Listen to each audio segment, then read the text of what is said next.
Hey, what's going on, guys? Welcome back to the Jeremy Scott Fitness Podcast Radio Show, coming to you on this Sunday, November the 24th, 2024. Hopefully it finds you staying safe and staying sweaty all at the same time. On today's episode, we are talking about a lot of things. I'll get into all that in a second. I just want to get through this really fast. One Black Friday stuff for us is coming up here on the app. Honestly, we do have an offer that's coming on the newsletter tomorrow for our stuff in-house in Scottsdale, all my local peeps. If you have never been training in our facility, or maybe you trained in the past and you want to get down with us again, that'll be in there. But everything else, we have literally the cheapest we will ever have our premium options for the app going on. Our 47-day transformation, our rebuilt Beyond Athletic program, and our 12-week total body trainer. All of those premium options are going to be the biggest discount they will ever be starting tomorrow, November the 25th. And I believe we'll let that run all the way till Cyber Monday. So you have a week to kind of pick those up. I'll talk about them on social media. I'll put them out on the newsletter. If you guys want to get down with us, looking for something to do to end the year or to start 2025 off, this will be your best option to get down with us. We will kick off the 47-day transformation January, whatever that first Monday is. I want to say 6th or something like that. So you can do it with us then, or if you guys purchase it now, you can just hang out, dig into it whenever you want, but it will be the cheapest option we have. So go jeremyscottfitness.app. You guys can check it out right now. I'll put all the links in the show notes. And again, you guys always get a week for free on the app with me. But if you're looking something for training, like done for you, just simply plug and play. You can do it at home or in the gym, depending on what program you guys pick. This would be the best time to save yourself a couple bucks, get fit, get access to us, and all those good things. So jeremyscottfitness.app, check it out. Link is in the notes below. And you guys already know, real quick, shout out to my homies at AG1, the one thing I take every single day and I never miss. I eat as many fruits and vegetables as I can, but I can't always eat 10 to 12 servings. That is a lot. So AG1 is the thing I take on top of it. Honestly, it's the best tasting in my opinion. But one of the main reasons I do take it is for the prebiotics and the probiotics, just the gut health in general. I wake up early. I don't like to I don't like having diarrhea. I don't like being constipated. And I don't want to come to work and feel like I have to take a shit. And to be honest with you, just the digestive enzymes and the prebiotics and the probiotics just help me stay regular. That alone would be worth me taking it. Plus all the other micronutrients that come with it. So if you're looking to get rid of 14 different pills and you want to just take one kind of foundational supplement, this would be the one thing that I would take. So if you guys want to check it out, right now we'll give you a year's supply of free vitamin D and 5 free travel packs with order 1 when you go to drinkag1.com/JeremyScott, or if you want a free sample pack, 100% for free, reach out to us. I don't care where you live. Monica will get you some sample packs. She'll mail them to you right to your front door. You can try them. If you like it, you get hooked up with all the free stuff from there. And I think this is the last week in November. There's a bonus free gift for you too if you guys pick some up. So you'll get the 5 free travel packs. You get the year supply of vitamin D3 and K2 plus a bonus gift just for purchasing. And again, if you want the free samples, reach out. We're happy to send them always, forever. All the sponsors in the show notes. You guys can check those out if you want to check out my protein, turmeric, collagen, krill oils, the coffee we use, our friends at Dry Farms Wine, our mastermind group, and everything else in between is below. But I just worked out this morning, and I don't want to talk about this stuff anymore. So here we are. And an old friend back to the podcast after about a year hiatus. An old friend. Welcome back. Thanks. Yeah, it's been since, I guess, December of last year. Took a break. Do you remember the last one you were on? I think it was like our end of the year podcast. Where it was like talking about goals and stuff like that? Yeah, I'm pretty sure. And everything that I said, basically None got of it completely screwed up, what I wanted to accomplish in 2024. So yeah, I think one of them was I'm going to film I'll do a fitness workout, at least one every week. Yeah, that definitely did not happen. And we're at 0. And I had I'll do 3 or 4 different races. But you did some. I did 2. I think I did 2. I don't even remember what the other ones were, but the one you did 2 in Sedona, right? Mm-hmm. Because so at least I stuck to that goal for as much as I could. But yeah, here you are. Yeah. Do you want me? Well, what's the big news in our life? So we're pregnant. If you don't have social media. Obviously, we announced it on social media like in October. But we're super excited to finally be able to share the news. And it's a boy. So we're super excited. Can't believe it actually happened. And we'll go into our whole pregnancy journey and just what this past year involved for us. And we'll talk about just a lot of different things, like what we're excited about becoming parents, and but definitely dive into our fertility journey, because I think that's super important to talk about and share with everybody, the male side and the female side of it. Yeah. So I guess the big thing, like, how do you feel? Because that's probably the number one question I get most days. Yeah. Well, now I feel great because I'm in my second trimester, and last year was like the hardest year of my life, both of our lives. So I feel way better that we got past all the challenges, and now I'm have more energy and I'm not feeling as sick as I was in the first trimester, and just feel a little bit more normal overall mentally. And I'll dive into that, but not having to be on medications and hormones helps a lot. So I feel more like myself finally. And that's why I had to take a break from the podcast and wasn't on social media as much this past year, because it just was like too much. And I was physically, mentally, emotionally drained from everything that took place last year. So, but now it's exciting. Like, I can finally, I think I was in denial that it worked and we got pregnant. So now I'm finally realizing, okay, and almost 4 months left. I'm 20 weeks, so halfway through. Yeah. Yeah, I guess the first week of December, 4 months left, which is crazy. But so happy it all worked out. And yeah, I'm just trying to do what I can to be healthy and have fun still. And I don't like not being able to do certain things, but No, you struggle with not doing everything you want to do when you want to do it. And for you, I tell people this too, because you've worked from home for got 14 years. 14 years? Yeah. So for 14 years, and I mean this, I'm not saying this like to pump you up. Like, you never like would take a nap during the day. Yeah. Like first of all, if I worked from home, half my day would be like, I'm going to take a nap at 1:00. I'm done for an hour. I'm going to bullshit most of it, because that's just how I'm wired. But you've never take naps. You never do stuff like in the middle of the day. It's always just you're on your computer, usually in the office or on the couch. And this is the first time ever, short of like us coming back from like Greece or Italy when you're like super jet lagged, I've ever seen you like 3:00 in the afternoon, you're on the couch, like struggle bus. Yeah, no, the first trimester was like the fatigue. It almost felt like I had COVID for like 3 months, because it was just, I could not, I had to lay down, not really sleep, but just like lay down. I just felt like so weak, and it was rough. And I just had all this food aversion and felt sick to my stomach. I wasn't throwing up, thank goodness. I feel horrible for women that throw up a lot. But I just felt so sick, but then I'd be starving, or I'd have these weird cravings. So it was like very confusing. And Chocolate. yeah, for the first trimester, chocolate, I love chocolate, but that didn't even sound good. It was more like spicy foods. I would order like Uber Eats, like pho a lot, and like every day. Thai Vietnamese food. But I would try to stay as healthy as I could to get all the nutrients that I could in for the baby. And then I did make myself move my body and work out every day. So I'm proud of myself that I got through that part. And now it's a whole different or more exciting experience. Like, I feel like I can actually kind of enjoy pregnancy now. So Yeah, your day to day. yeah, I mean, I complain probably every day about it to Jeremy, But I mean, I get, like, again, like, I'm a dude, so I have no idea. but then I catch myself, because not to cut you off, but I'm just like so grateful I get to experience being pregnant, and we'll touch on that, because I know there's so many women that can't even carry their own baby. So I try to catch myself when I do complain about.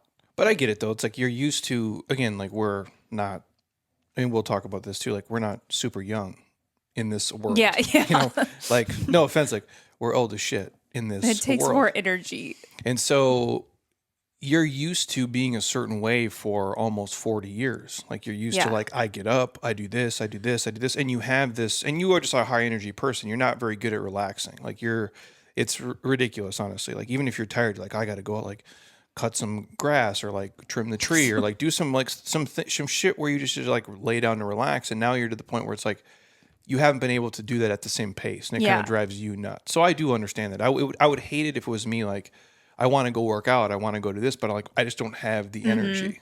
Yeah, you just have to force yourself to do it. And I wasn't really getting much done the first trimester, but now it's like I feel like I have the energy and now I'm really knocking off things on my to-do list, and it's been good because I want to be productive. I just don't like to lay around, and it drives me crazy. So. Yeah, but it's just part of the journey too. Yeah. Like again, you're lucky to be here. Yeah. Yeah. So, what are you most excited about now that you're going to be a dad? Probably just the like when you teach stuff. Like here's like obviously like number one, like don't be an asshole human being, which is probably the toughest one. But just like the basic stuff that I learned as a kid, like my dad, like here's how you change a tire, here's how you shoot a gun, like really basic. Yeah. Because you remember those forever. Right. Yeah. I get this question asked a lot. Like, what am I most excited about becoming a mom? And I think for me, it's like finally understanding when everyone talks about this magical feeling that's like nothing in the world can compare to this love that you've never experienced before when you bring a child into the world, and from the labor experience to just becoming a parent. And so I'm really excited for that. I'm terrified about the labor experience, but I'm grateful again that I get to experience the whole pregnancy and birth part, even though it's crazy to think about. Yeah, that's and hopefully it all goes well. So. Yeah, that sounds well. Because my sister just had a kid a week ago. Yeah. And she called us here, and Yeah, very exciting. she's very transparent about the whole experience. It just doesn't. That sounds. Yeah.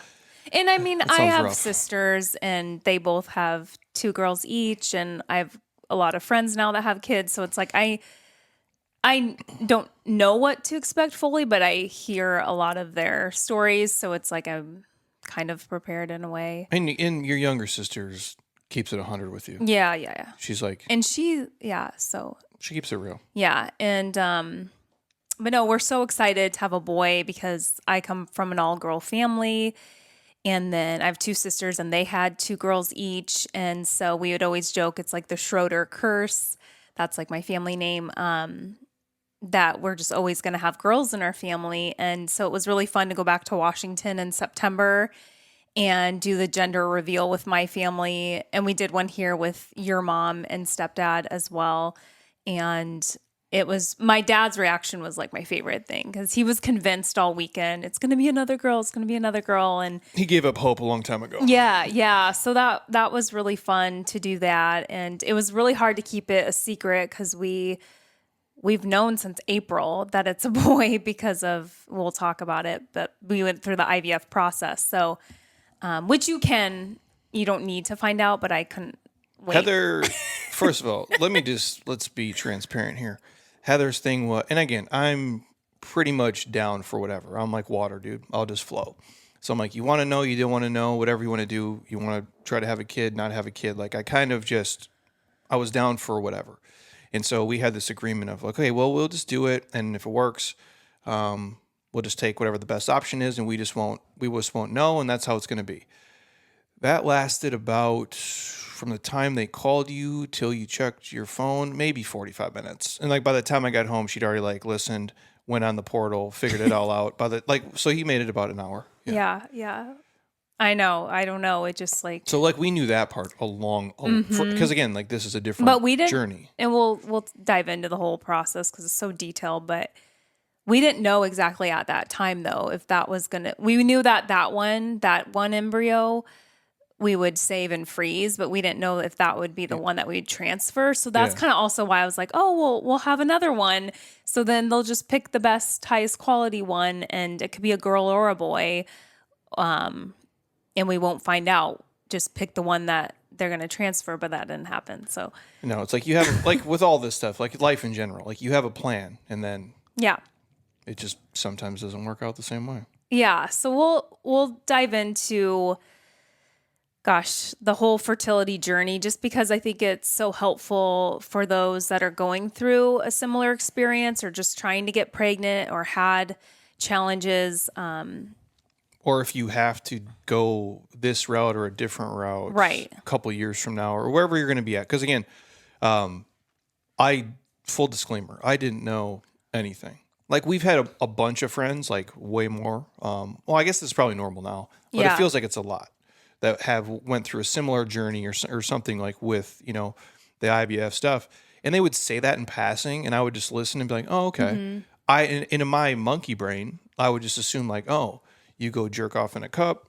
Your wife lays some Easter egg bunny, like some eggs, like the Easter bunny, and they mix together, and you have a kid. Like Lace bags. I literally thought like that. Like it was almost like not that simple, obviously, but I didn't think it was as complex as it was. And everyone's situation's so different, and it can be shorter, it can be longer. But it was way more than I bargained for. Yeah, and same here. It was probably, and we've talked about this before, you and I. Like if you would have told us this is all the things you would have to have done, like I don't know if like I could have saw it all and been like, yeah, I'm willing to go through this journey for us. No, everybody's is different, but it was a way bigger undertaking than I personally thought it was. Yeah, it was like it was a second job for me for sure, and trying to be able to work my job and just still have like some sort of life. It just kind of took over our life for a year, and but the blessing, and we're just so grateful for the successful outcome, because I know doesn't work out that way for everybody. And that's why we just wanted to share, because I feel like I did go into hiding. Like, even in person here, there was a lot of times where I just didn't want to be around people. So I wouldn't do the group workouts. I'd just come in here and work out by myself. And I wasn't as social with my friends like I normally. It took a toll for sure. And we'll dive into kind of the process from this beginning, middle, and end. So yeah, you did disappear. Yeah, for quite a while. And I know people, because again, like it's not, obviously everybody's journey is their own, and you can share what you want about your life, but you don't know anybody anything. But because what we do is so public, like on the internet, but also here, like we have hundreds of members here who have known us since we were kids. Yeah. And then when you're not around as much, some people are intuitive and notice. And they say like, well, where's Heather at? And I'm like, And I give people props that can talk about it as they're going through it and be open. Like I had some really great girlfriends or a couple friends that have gone through IVF that we opened up to, obviously, from the very beginning, because we needed that support system, and they totally understand what you're going through. And that's like the best support system to have. Our families were very supportive, but again, they've never experienced it. So it's like different. But with everyone else, and there were certain friends I didn't open up to about it maybe till later on in the journey, but I just, for people that can be public about it, especially if they have some sort of business, social media presence, that would be so hard, because for me, it was like, I didn't want to deal with like the failure of it and not having a successful outcome, and then having to like repeat that over and over to people asking me and constantly asking me for updates and like, oh, are you pregnant yet? Are you pregnant yet? Did it work? Like that would drive me crazy. So, because it is like a purgatory. It's a private. Well, because you're waiting so much in between everything, and it's such an emotional roller coaster, and there's so much uncertainty with it that it's very scary, and it's because it can go so many different ways, and so many different it's parts of the process can go wrong. It's just not a conversation, especially for us. And again, everyone's different, because we just had a shit year in general, but it's not a conversation you wanted to have 86 times with people where you're at on the process, if things did or didn't work, because it's an attrition game. Like the longer it goes, the less successful the outcomes tend to be. And it's like, that's a hard thing to do with a bunch of people over. It's like, I joke about it on here, like our dog is super old, and like our dog will die obviously sooner than later. I'm like, but I don't want to have that conversation here 200 times with people. Like it's too hard I to do. know. Like, so it'll just happen. I'll just pretend like it didn't happen, and then I'll Yeah, deal. You know what I'm so saying? Like it's kind of like that. that's why we've waited till November of 24 to start talking about it Yeah. with more people. But yeah, so basically where it all started is we stopped preventing when I turned 36 and I'm 39 now. So we didn't track it until like a year later when I was 37 and Jeremy was 39. And then nothing was happening for like a year.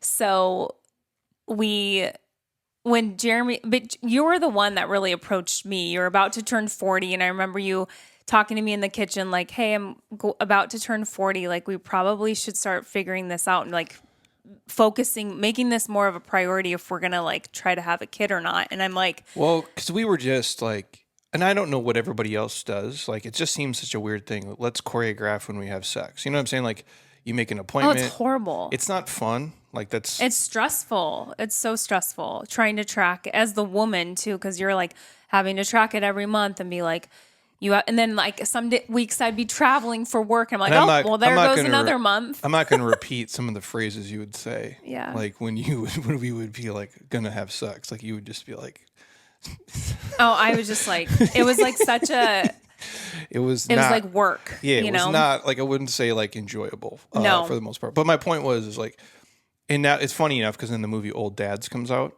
like around the same time, and it's like which has become like my favorite movie. If you've never seen it, it's well worth it on Netflix.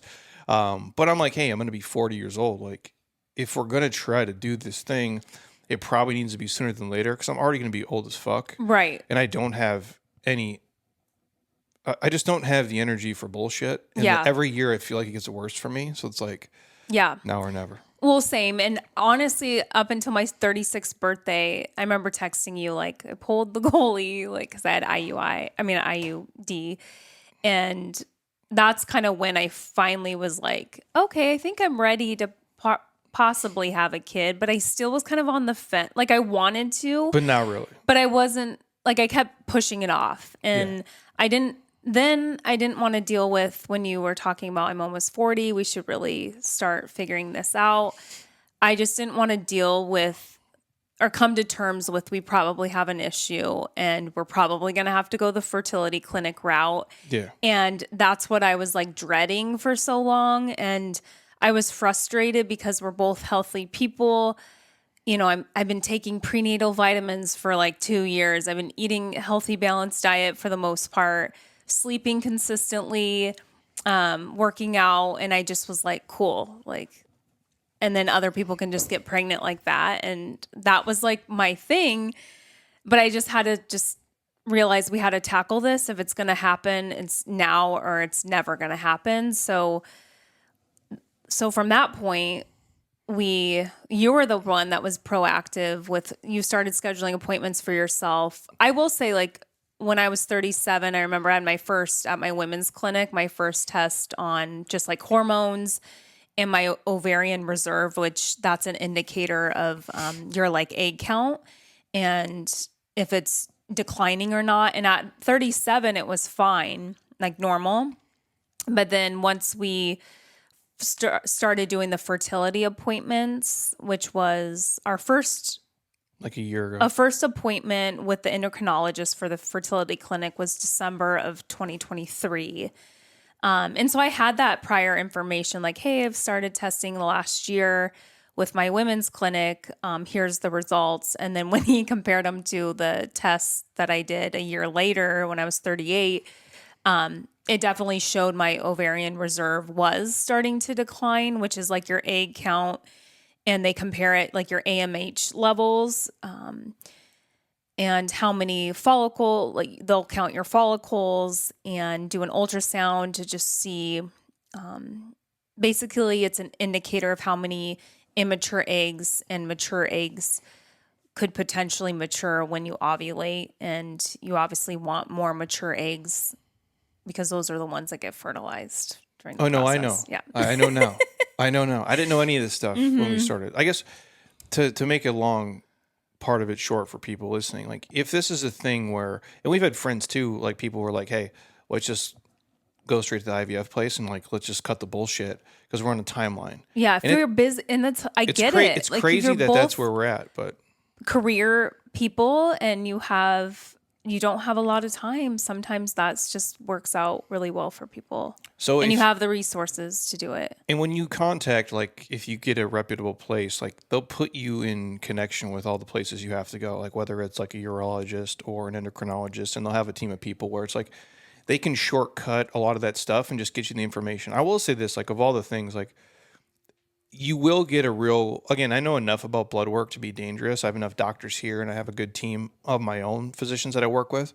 And so I can read most of those panels, but they're going to test for like everything in your body. So every genetic condition like that you would carry. So like I carry some random weird thing where if you had it and I had it, your kid could have it, and then you had some random thing. It's like stuff that you would never know. It's so in depth. It's very beneficial for anybody to do. But going back to even before December of 2023, you started doing your own tests with your doctors. I think it was like in September, like your hormones and your sperm count and all of that. Yeah, because you can test like they're going to do a comprehensive test when you go in, but you can do a lot of the stuff like on your own before if you want to, which is what I started doing. So I'm like, hey, I'm old as shit.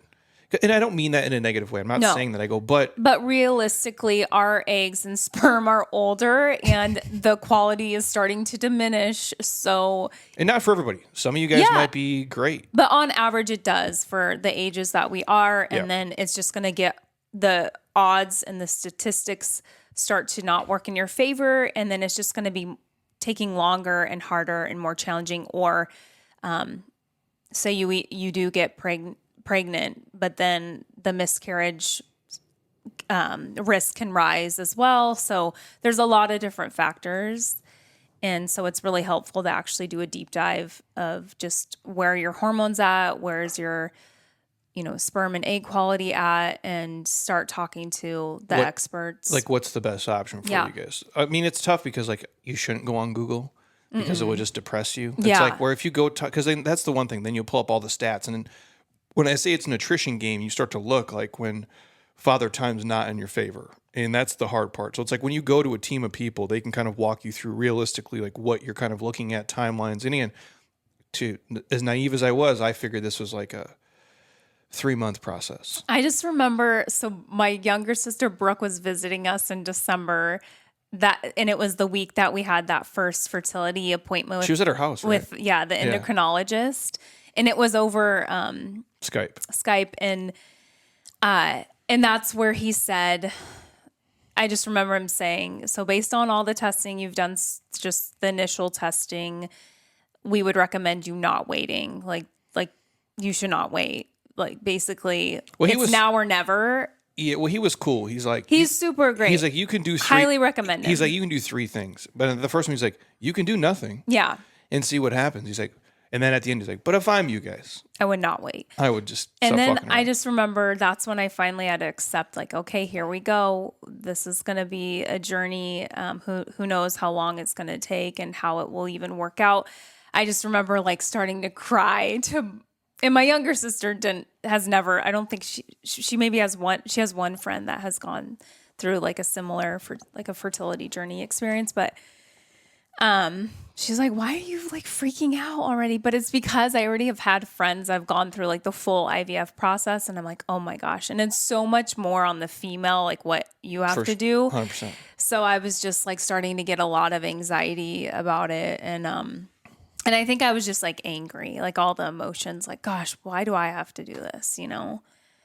But yeah, grateful we did it. Yeah. So then after that, we decided, okay, let's move forward with the whole, at first we didn't know if we would have to do IVF. So some people, so I started all my first round of appointments in January of this year. And they look at everything just to make sure you can hopefully carry a baby and get pregnant. And so they do different procedures and they measure, everything from your ovaries. They look at your follicles. They look at your uterus. They do like different, they look at your fallopian tubes, like all these different appointments. Your cervix. Yeah.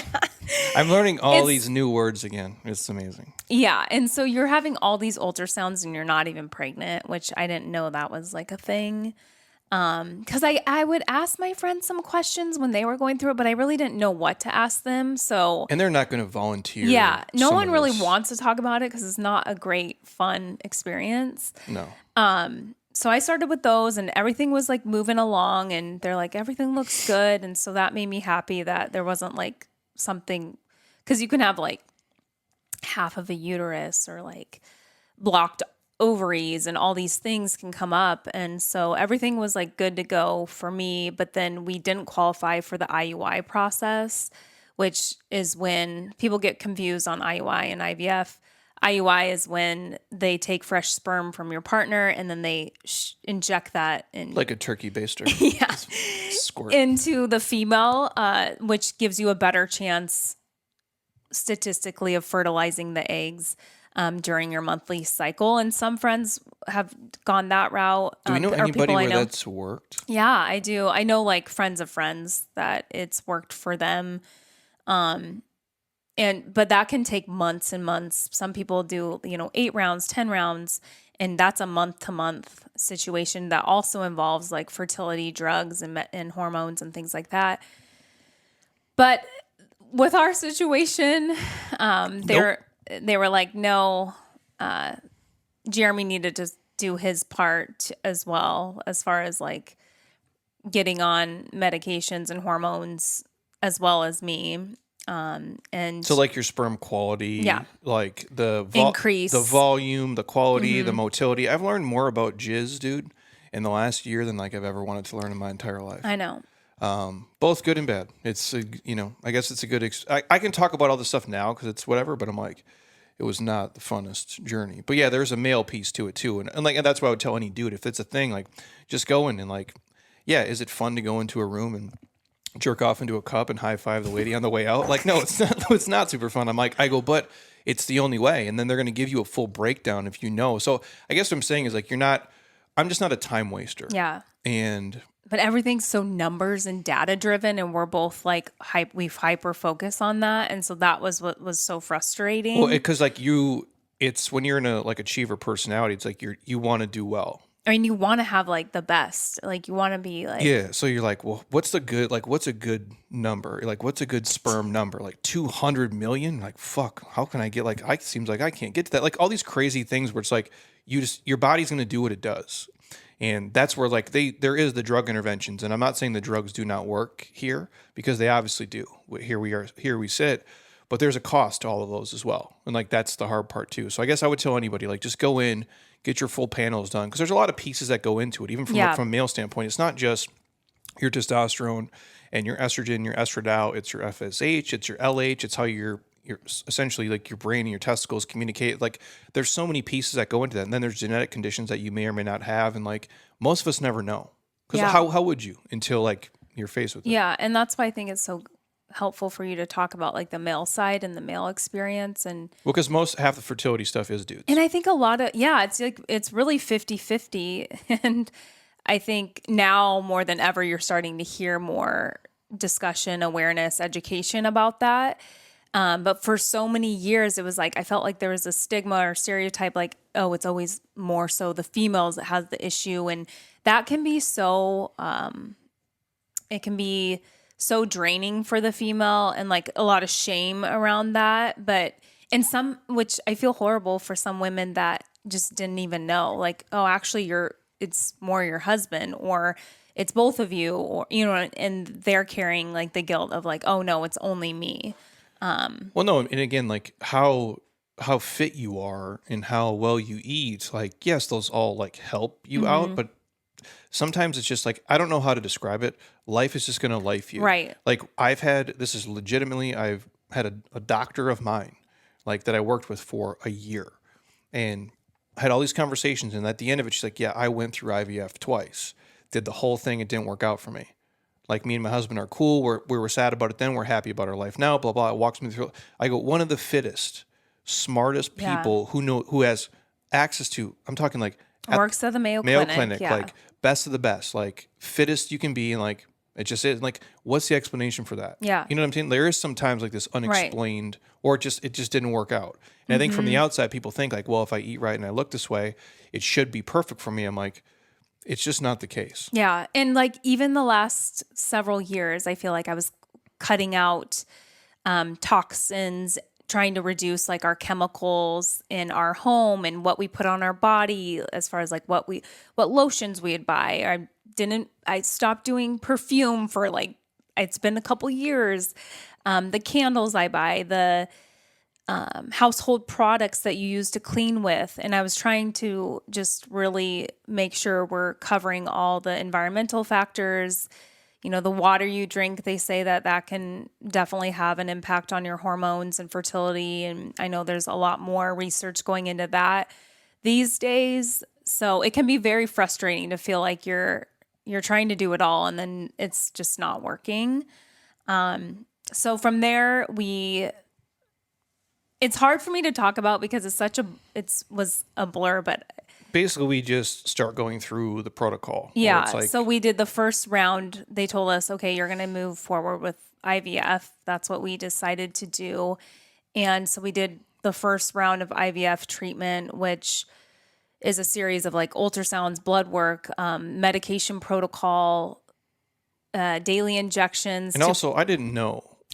No one told me that I would be watching a YouTube video on how to mix drugs together. Now, it's like I'm Walter White in the kitchen, and it's like powders to liquids, and you're reconstituting things. And like I could talk You to have you. to go to like specialty pharmacies. Oh yeah, I can talk to you about Lupron and Benepure, and like I can tell you because again, I'm giving her injections at 4:00 in the morning, so that's when I It's go like to work. morning. It's twice a day to prepare for like the first egg retrieval And then surgery. 4:00 at night. It is a huge. That's the one thing I would tell people. If this is the route like you want to go or you have to go, it is a huge commitment for probably both of you because I gave you every injection except 2 Yeah. for an entire year, like multiple times per day, mixing all the stuff. Like it is a commitment of you both, and obviously the female because you're the one getting shot up Yeah. all the time.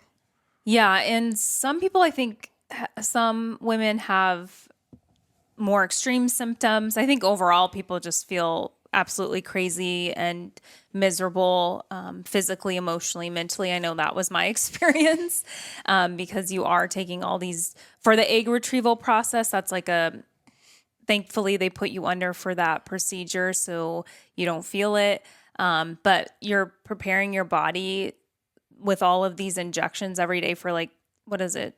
3 weeks or 2 weeks before 4 weeks. I'm like getting all confused. For those ones, yeah. Yeah. And so they're trying to. Well, again, and here's the thing: you get a schedule like that you have to be on, and that's why I say it's a huge commitment, especially for the female, because they give you a schedule, but based on your blood work, because you're going to the doctor essentially every other day, and they're pulling blood from you, and then when they get your blood work back, they would and call doing ultrasounds. They would call you. Oh, Heather, actually, we're going to triple the medication or we're going to cut this medication back and we're going to extend it 3 more days and you have to go here. So you're kind of changing in real time with how your body and you're changes. at the mercy of their clinic. Like it's very challenging to schedule anything during these periods of time because they're dictating like, hey, you have to come in at 8 a.m. tomorrow or okay, Monday you have an appointment. And it's like, no, it's not asking me like, Heather, are you available at this time? This is the number one priority in your life. Yeah, it is. So you have to be prepared for that. And I kind of was not prepared for that. And, but it's a job and you just get focused on like going through this process and let's get this over with and hopefully it works. And, but the hormones made me absolutely crazy and the medications make you like, there was times where I felt so engorged and I looked pregnant. So that's also why I didn't want to come in and you're like gaining hormonal weight and you're holding on to all this water. And that's also why I didn't want to see people a lot too during certain periods of last year because I didn't want them to be like at the gym, like, hey, Heather, oh my gosh, are you pregnant? Or because at periods of time, I kind of did look like it. And yeah, you had some seasons in there. Severe bloating and anyways, so we did the first egg retrieval and basically you go in for that procedure, they put you under and then all the medications and the hormones basically grow your ovaries and they force your ovaries to produce as many eggs and drop as many eggs possible that they can collect, that the doctors can collect at one time because in a normal cycle for a woman, you're only dropping 1 egg per month. And so we were able to get some mature eggs from that first procedure, and then that's when Jeremy's involved and has to provide fresh sperm. Jerked off in a cup in a lobby, everybody. I try to keep it light here. And I share this because, like, BJ Gador, my God, go to BJ's Instagram and you'll know if you don't know him already, because he's on one right now. Like, the only question he knew this, like, not many of our friends that didn't do IVF like knew all these pieces, especially mine. I'm not a big sharer anyway, but like him and David Jack would know. And the only question he asked me, the only question on this whole journey was, when you went into the room, what did you watch when you jerked off? That's literally his only question. And I answered like a G, just pictures of my wife, dude. That's the only thing I would take in. I go, but it's so like awkward. And again, the awkward part is, like, because the testing, they have to test your sperm and they'll test it a couple times. And then, like, obviously you have to perform on, it's game night. You know, this is your Super Bowl. So they just did your wife. Like, now it's time for you to shoot your shot. Legitimately. Like, you just got to spit bullets. And like, we're trying to make a baby. This is it's like so forced and weird. As Sean, our cameraman, said, making a milkshake. And you go in there and it's the same girl every fucking time. It's the same lady. And it's like, she has her clipboard. She gives you the cup. It's like, she knows what you're doing. And, like, I know that she knows. And then you walk in this room, it's like, they got one of those old TVs you probably had in your basement, like the big square box ones. They have, like, I'm assuming it's movies or something. I didn't touch any of the remotes. They have a black leather chair. I didn't sit in it. I'm just, like, fucking hovering in the room. I'm like, let me get out of here. And then you put your sample in the little bin and give her a high five on the way out and you're good to go. But that's literally what happens. Yeah. And so for IVF, then they take the fresh sperm and then they basically have my eggs, the mature ones, which are the higher quality ones. And then they basically inject the eggs with his sperm to fertilize, and hopefully they do fertilize. And we ended up getting a few that fertilized, not as many as we wanted to, but grateful that we got one actually that made it, because then you're waiting for several weeks for the fertilized eggs to turn into embryos and see if they actually survive the testing and, like, the waiting process. And we did all the we genetic opted testing. in for genetic testing, which really helps reduce, like, if you do make it to the transfer phase, it reduces miscarriage, and it just gives you overall, like, a healthier baby. And so we did that, and thankfully we got only one. Some people get several embryos and then they can freeze those. But thankfully we got the one embryo from that first round, but we were also kind of down because we heard, like, it's always great to have multiple. That way they can compare. Ours was a very strong, high quality. They grade them too, and ours was, like, the highest grade. So we're so happy that we got, like, one that was, like, really good. But we also were also nervous, like, well, what if the transfer fails? Or, you know, if we ever did want a second kid in the future, things like that cross your mind, and you're like, oh, it'd be great to have, like, a backup option. So shoot, do we, like, go through this process again and do a second round? And so you and I had that conversation. We're like, I think we can only handle doing one more round. And so we ended up doing a second round. And so we go through the whole injection and medical protocol again. I think I was at the fertility clinic 40 times, probably, I counted, just this past year. And so you're, like, living there, and we do the second egg retrieval process, and then Jeremy does a sample, and then zero. Like, I had mature eggs. I think the same number as I did the first round, and then none of them fertilized, which was really disappointing. And well, because I mean, not even to talk about, like, the money people spend and do it. I go, but the time, the effort, and what it does to your body mentally too, because you're like, fuck. For me, I just had so much uncertainty that, oh my gosh, then you're like, we only have this one shot. We only have this one embryo. Like, this better work, you know? Or are we going to have to do a third round? And at that point, we're both so miserable. Like, it takes a toll on your marriage, especially when you're both on different meds and hormones and you're just jacked up, that we're both, like, depressed. And so we're like, I don't think we can do a third round, or we would need to, like, take a break, but I don't ever want to really go through this again. So we ended up making the decision of just let's move forward with the process and transfer this one embryo. And we're so happy we got the one. And so then from there, we start going through the transfer process. And during this whole period of time, I mean, for the woman that's going through it, there's like do not do list of things. So over the course of this year is like certain periods of time after, the egg retrievals, like don't lift heavy. Like I had to modify my workouts at certain periods of time, which was super frustrating. And then, obviously don't drink alcohol during like the egg retrieval prep, and then the transfer prep as well. What else was there? Was like certain medications you had to avoid. And anyway, so from there we did the transfer experience process, which takes several weeks. And that's also daily injections that you have to do and different pills of hormones that you have to take. And we did that in July. Finally, we got to that point. And then you go in for a procedure, and they transfer the embryo into your uterus. Jeremy could be in the room and you see it on the screen. They have the embryologist there and they have the endocrinologist. And it's like a shooting star goes across the screen. Yeah, it's kind of neat. You can, and they do it, they make sure, again, because they're reading, again, because it's, the way I describe this to people who don't know, it's the most expensive, like detailed science experiment there could ever be. And it's a miracle for, first of all, whoever started doing this and figured this shit out. It's fascinating. I don't understand how you could. But it is kind of cool that go in there. My point being is they'll read it off. They'll be like, Heather Scott, 11-2-85. And they'll say it multiple times. I think so they make sure they're putting because that happens. If the kid comes out like Asian, obviously we probably have a problem. You know what I'm saying? Like, and it's like, until you said that to your sister the other day, I was like, oh my God, yeah. I just totally forgot that there are cases like that where they transfer the wrong embryo. Yeah. So like they'll read it off. Like someone else's embryo. Yeah. So it's the main, what is he? The main doctor. And then the endocrinologist and the embryologist. Yeah, so she's reading it out, and they're saying it multiple times as they go through, and they have all your stuff there. And so everything's on the screen, but they're saying it as they go through to confirm. Kind of like in surgery, like cut off this leg, not this leg.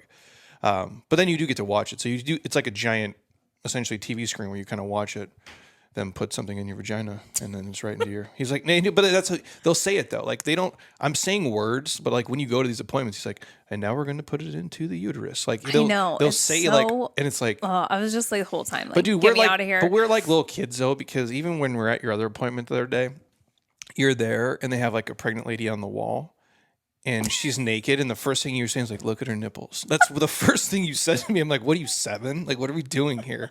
Like, we're not adults, dude. Like, this is embarrassing. I know. Like, are we prepared to have a kid? I don't know. We need to grow up a little bit in some areas, but... No, you do get to watch it. It's kind of cool. Yeah, so finally... But then you're filled with all this anxiety because you're like, is this going to work? And then you have to wait 2 weeks.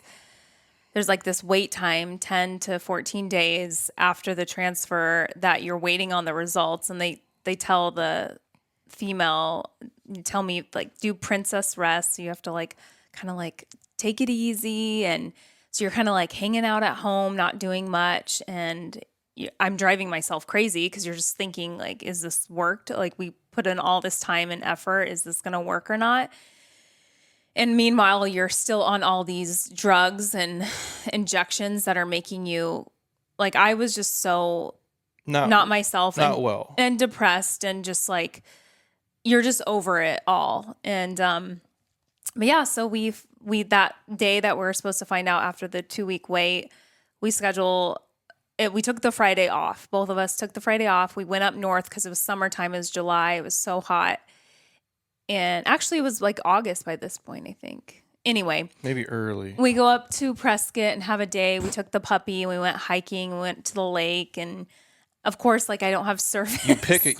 So your whole day, you need to wait for this phone call. That's the only thing you have to do. I'm just like waiting for the endocrinologist to call. And Heather decides, let's go hiking around this lake where phones don't work. But I was like trying to take my mind off it. So I was like, let's go to be in nature. And they said probably you would hear in the afternoon. Well, it took a lot longer than we planned. And finally, we got back into town in Prescott and went to one of our favorite restaurants and sat outside and waited for the call, and I had to like call them back, and it was like playing phone tag. And then finally he calls me and tells us the good news that you're pregnant, and you're definitely pregnant. It's like so early. It's always like, I think 3 to 4 weeks, 4 weeks.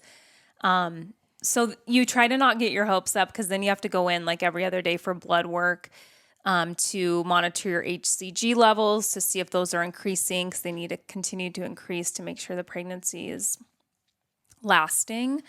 And then you finally, at 11 weeks, you get to stop all the daily injections and the meds, and you graduate from the fertility clinic. They give you like a little gift, diploma too, a like, little onesie. Yeah. And you say goodbye to their team, and then you finally get to be a normal pregnant person and go to a regular OB and have that experience. So it's quite the experience or process, but crazy it worked. And I think it took me a while to really accept that it worked. Like the first trimester, I was still kind of like so nervous. Like, am I gonna have a miscarriage? And so once you're just kind of waiting for the other shoe to drop. Like, depending on what kind of personality type you are, but I'm a kind of like expect nothing, appreciate everything. And you know, like how long this took just for this thing. And you're like, and not to get super serious, but like if it doesn't work out, you just have your life is still great. Like, don't get me wrong. Like, whether you have a kid, don't have a kid, like you make life is going to be what it is. I go, but it does change probably how you're going to live your life. And we would talk about that. Like, yeah. Hey, like if this doesn't happen for us, like we would joke, like I'm not going to say our friends' names, but we have some friends that like don't have kids. I'm like, and they're like, their life seems pretty awesome. awesome. Oh, he's doing fucking dope shit. Like, hey, they're super rich. They get to do fun stuff. I'm like, that looks pretty sweet, dude.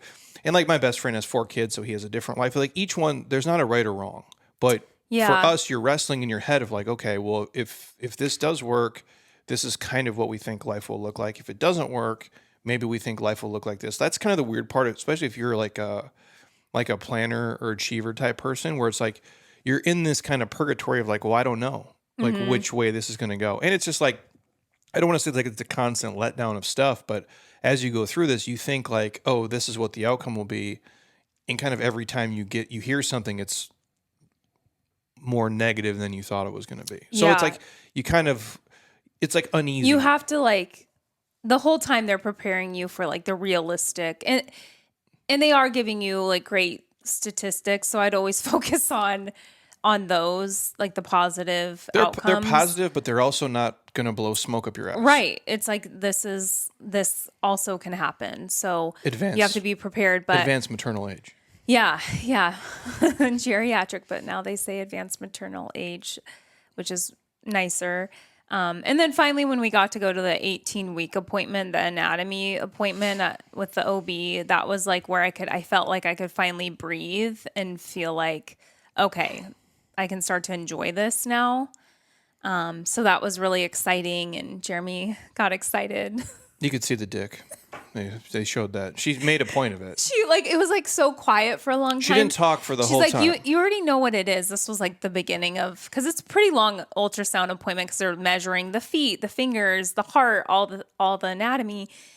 And she was quiet for a long time, and she would say something like, oh, here's a hand, here's a foot. But everything looks good. But then she'd be quiet for a long period of time, and she already knew we knew it was a boy. But then it was quiet, and she's like, and there's the penis. And Jeremy was like, yes, this is what I've been waiting for the whole time. I don't talk the entire time. I'm just sitting there. First of all, it's a small ass room. It's like, where am I supposed to sit? They got you propped up there, like doing whatever. I'm like, Jesus, man. But no, that made it seem like a little more real. Sure. I was excited for you because you hadn't been to one since the fertility clinic, when it was like a little bean that you couldn't even tell it was a baby. So, but for us, I think having our support system of friends throughout this whole year was so helpful. And because it really was like traumatizing, I feel like at times it was, I think, the worst year of our life, because we had a lot going on. No, hands down, for sure. Just because, like, again, everybody's journey is different. And this is not I'll share something at the end too, but it's like when you're people who aren't used to like being in the medical system and you're not used to taking drugs. Yeah, like we both never take any We're not on pharmaceuticals. Yeah, medications. Like so to have to do that and then see how that changes you. Like see when your hormones are thrown out of whack, when you have to do certain things. Like and you're forced to do. it changes how you feel physically. It changes how you think mentally. Like being depressed and being sad and like your hormones play such a huge role in that. And when you start to fuck with them, like things can go sideways quickly. And like, but when that's what you have to do to kind of be on this journey, like it makes it difficult to live life. Like I'll put it that way. And that's probably the toughest piece is where like I don't feel normal. Like even Yeah. for me, like, hey Jeremy, we're gonna put you on these medications to like make sure your FSH and your LH is at the right level, so like your sperm quality is the best it can be. Blah blah blah. Like my body's not used to that. And then And your brain, it was like messing with your brain. yeah, Chemistry. yeah, when you're taking like, hey man, like because again, it's the male fertility stuff. There's a bunch of different protocols you can be on. There's certain peptides like kisapeptin 10, or like they'll put like HCG injections or like clomiphene and those things. And my brain is not. First of all, I'm already crazy, right? I go, but to like introduce those things for me at the doses and for extended periods of time, like I did not have a good reaction to it. No, you had extreme reaction Yeah, for almost a year. yeah, like I shouldn't even have been at work, to be honest. No, Like I and, like, was not like It was scary. like when you like the funniest way I can put it. If you watch Pulp Fiction, which Heather's never seen it, Sean for surely has. Like when like Vin Rames is in the basement and Bruce Willis frees him, and he's like, Vin Rames just went through this experience. If you watch Pulp Fiction, you know what I'm talking about. He's like, Bruce Willis is like, "Are you fine?" And Vin Rames is like, he goes, "Are you okay, man?" And Vin Rames is like, "I'm pretty fucking far from okay." Like, and that's all I kept thinking the entire year is like, and Heather would be like, "Are you okay today?" And I'm like, "No." Like it's the first time in my life when you're like, "Are you well?" I'm like, "No, I'm not." Yeah, like I'm I was not scared to well. leave him at times because he was so extremely. I mean, you can say like you were Oh, suicidal. suicidal, bro. Yeah, 100%. Like Suicidal. I was fucked up. Yeah. And Like, and that was really the clomiphene we found out after like a year that was because that's what really that's the specific pharmaceutical that deals with your brain chemistry, and that's what they call it, cloma crazy. But you had to be on it for almost a year. a long time. And like again, shout out to my primary doctor is great. And like, again, that's why I say like, if you have a team and like a support system of even medical people, like to talk to and communicate, and you have to be your own advocate and you have to communicate with them because they don't know, right? Like, well, you're going to do this.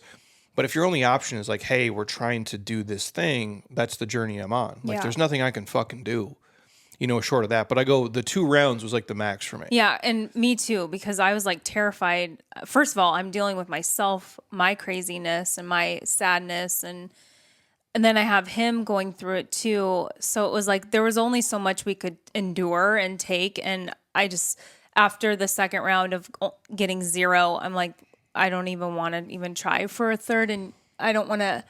You were just, and we were both in really fragile places, and I just feel like we had to stop. Yeah, like I've never not been like well, like ever in my life. Like even like I've had shitty seasons of life, I've had loss, I've had whatever, like you name it. But I would say it to like I would talk like, how are you? Like when I talk to our physicians, I'm like, I don't feel right. I'm like, I don't.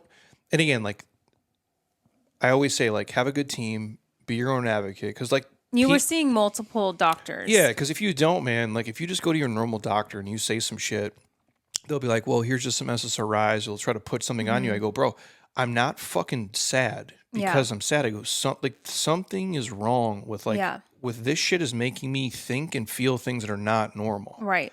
Like, and it's not who I am. Like, I'm not a fucking cheerleader, but I'm not a sad person. Yeah. Like my life is great. Like everything is awesome. I go, but and physically I wouldn't feel right. Like there's just so many pieces that played into it, and it just wore me down of where like, and that's why like I feel bad though. And I'll say this, like as a younger coach in fitness, you don't understand because you would just say things like, oh, just come in, eat right, get good sleep, train, be in the sun, like all it's all bullshit. Like, and I don't mean that negatively. Like, yes, you can't eat like a trash can, and you have to exercise, and you could get good sleep. But when you're like in it, like when you're fucked, whether it's emotionally, mentally, whatever. You have real things going on in your life. There's nothing, dude, you can do that is going to mitigate that. When your hormones are off, like when your brain chemistry is off, if you're on medication that's doing something, like there is no amount of exercise. There is no amount of like motivational quotes. Meditation. It's all fucking bullshit, dude. Like I would do all the things. Yeah. I would sit out in the grass and like I'm grounding. Yeah. And like I would like, it didn't matter. Like I was just fucked until I could get, and again, it wasn't like I could take the drugs and then the day I stopped, it was fine. It's a lag there, bro. And so I to be honest with you guys, like I shouldn't have fucking been here at work. If I talked to you last year and I wasn't like super positive or like engaging, my apologies. I was barely fucking hanging on, dude. And for like a year, like I probably felt like like shit from September of 23 until probably August. Mm-hmm. Oh yeah. Legit. Well, and now I feel great. I think, yeah, it was a full year. Like it was almost September. a year. Yeah. It was crazy. And I don't think we both joke like we've never cried so much in our life. Like, oh, bro. Yeah. And also I would have like extreme rage. Like I always had issues. You had the other day too. But for me, you threw a full. We don't need to share the whole story. But you did throw a whole glass of water on me. I splashed him with water when he's sitting on the couch. I was so mad at you. You were, it's not good. I mean, I remember like one day during this too, like, I don't even know what it was, but like, I was just having like shit fucking day. And you had a shirt come from Amazon, like in the mail. And it came in the front door and like you said something and I don't know what it was. And I like tossed the shirt over to you and it just pelted you. No, you like threw it in my face and it smacked my face. It smoked you right in the face. You got so fucking mad. And then I like took it and I actually have, I'm not going to. You throw pretty hard. I throw pretty hard. Yeah. And I just like threw it at you so hard. I remember that too. But like we were so like out of control of our bodies, I feel like. And because we're just like on all this shit for so long. Yeah. And then once I got off of it, like once I got off like the hormones and my body regulated, that I didn't start feeling like myself and feeling good until like literally a month ago, like October. But yeah, I will say throughout this whole past year, like we've never been stronger together. I think it brought us this whole new place in our marriage, because we went through this miserable period of time together and I'm glad we had each other to relate to, instead of it just being like one person. It was like we were suffering together. It would have been easier if it was just you. Yeah. It would, but we were like suffering together. Yeah, I was in a pit, bro. And and it's like, I'll tell anybody, like when you have I have something I wrote, I'll read it at the end. And just, again, when we share this is not like for an attention thing, like or feel bad for me. us. Yeah. It's just, I'm sharing it because like if you're struggling right now for a day, a week, a month, a year, like just know, dude, like it will pass. Yeah. It's only temporary, and everybody goes through it too. And I wasn't going to sit here and say all this the past year and come on here because like, and I'll repeat this later, but like true suffering and like true pain and true depression is silence. Because people who are really suffering don't talk. Yeah. They don't say anything. If someone's just like bitching and complaining and whining all the time, like I'm not saying they're not struggling, but I'm like, that's for attention. Like when people are really, really struggling, they're not going to say shit. And so like, if that's you when you're listening, I'm like, to have a good partner, to have a good team and like talk to people, like if you're not feeling well physically, mentally, like you need to do that. Yeah. Like you can't hold it inside. I couldn't have done this last year solo because like I had nothing to give. Like I had nothing to give you. I was like, I could come to work, do the bare. I mean, Monica knew too, obviously, because she's worked with me for 10 years. Like I have to tell her all the shit. But like, I could do the bare minimum. That's all I could do every day just to get through the fucking day. Where I'm like, I can't. I don't know how many more. And I would say that like, how many more days can I do this of feeling this way? And I feel, for people out there, I feel terrible for you if you are having like some serious, like whether it's physical, or mental, emotional, whatever it may be, if it's crippling to you. whether it's from drugs that you're taking or something that happened to you. Like, Or you cannot have children and have to deal with that. yeah, it's a different thing, man. And sometimes you're doing it's just enough for you to kind of make it through the day.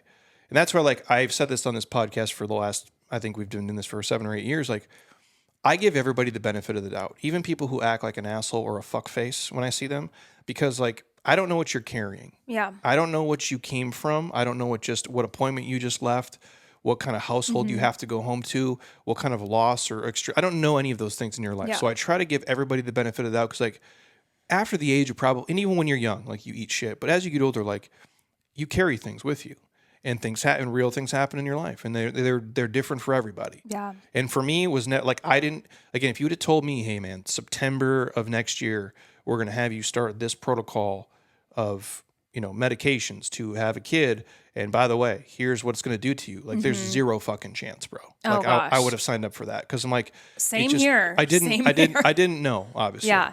And yeah, I feel like I've learned so much more about myself and about each other during this. So that's like, I try to focus on, like, what did we gain from this experience? And then obviously when we get to actually hold our baby, that will be like the biggest amazing gift and blessing.